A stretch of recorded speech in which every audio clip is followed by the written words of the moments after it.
नमस्कार मित्रांनो, पंढरपूर जवळील करकंब गावात बौद्ध आणि मातंग समाज यांनी मिळून बाबासाहेब आंबेडकर यांच्या भाषणाचा कार्यक्रम ठेवला होता।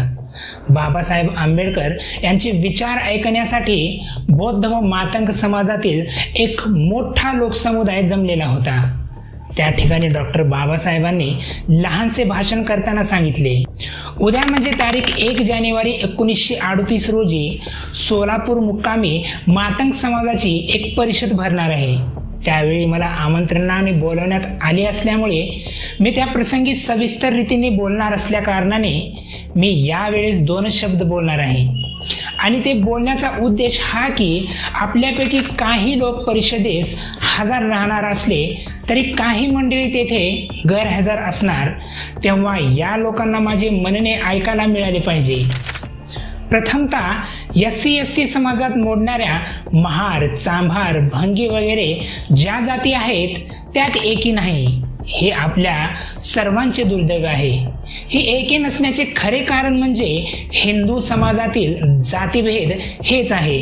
या जातीभेदाला महार, मांग, चांभार किंवा भंगी हे जबाबदार नाहीत। जातीभेद ही वरून वाहत आलेली गटारगंगा आहे। हा आपल्याकडे वाहत येणारा नरक आहे आणि त्यामुळे जातीभेदाचे दुष्परिणाम आपल्याला सोसावे लागत आहेत।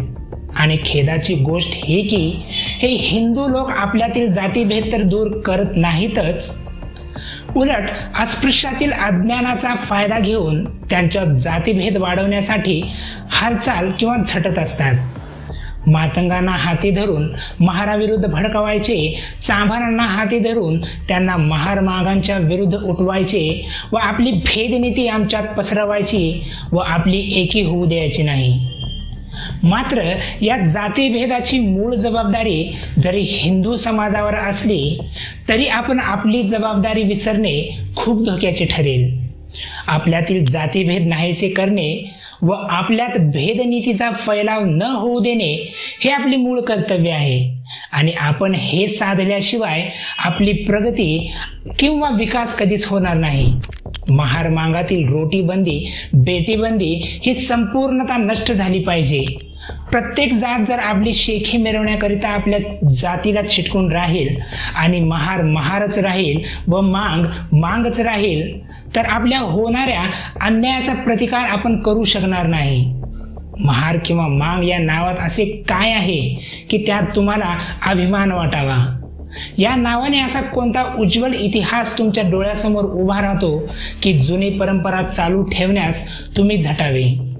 सर्व समाज या नावांना तुच्छ लेखत आहेत। तुम्हाला आज उकरड्यावरील कचऱ्याची देखील किंमत नाही, तेव्हा या नावाचा अभिमान न बाळगता आपले दोन्ही समाज एका वरवंट्याखाली चिरडले जात आहेत हे जाणले पाहिजे व दोघांनी एकजुटीने राहिले पाहिजे। या बाबतीत बौद्ध समाजापुरते जर सांगायचे असेल तर ते कोणताच जातीभेद मानायला तयार नाहीत। मांग, चांभार किंवा भंगी यांच्याशी रोटी व्यवहार किंवा बेटी व्यवहार करण्याची त्यांची तयारी आहे आणि जर बौद्ध लोक या गोष्टी करण्यास कचरत असतील तर त्यांना त्या करण्यास भाग पाडण्याची मी हमी घेतो। नंतर रविवार तारीख 7 नोव्हेंबर 1937 रोजी रात्री 8 वाजता पुण्यातील भवानी पेठ येथील भंगी वस्तीला SC/ST समाजाची एकमेव पुढारी डॉक्टर बाबासाहेब आंबेडकर यांनी सदर प्रसंगी भेट दिली। महार, मांग, भंगी वगैरे जनसमुदाय त्या ठिकाणी हजर होता। डॉक्टर बाबासाहेबांची मोटार येताच त्यांचे जय जयकारात स्वागत करण्यात आले। प्रथम भंगी समाजातील प्रसिद्ध गायक रत्न ज्ञानज्योत त्यांचे साथीदारासह सुस्वर असे संगीत गायन झाल्यावर भंगी समाजातील तरुण कार्यकर्ते विठ्ठलदास अलीभाई चव्हाण यांनी भंगी समाजाच्या आर्थिक परिस्थितीविषयी व फ्लशिंग संडास सिस्टीममुळे झालेल्या बेकारीची डॉक्टर बाबासाहेब आंबेडकर यांना माहिती दिल्यावर भंगी समाजातर्फे त्यांचे स्वागताप्रित्यर्थ पुष्पहार अर्पण केले।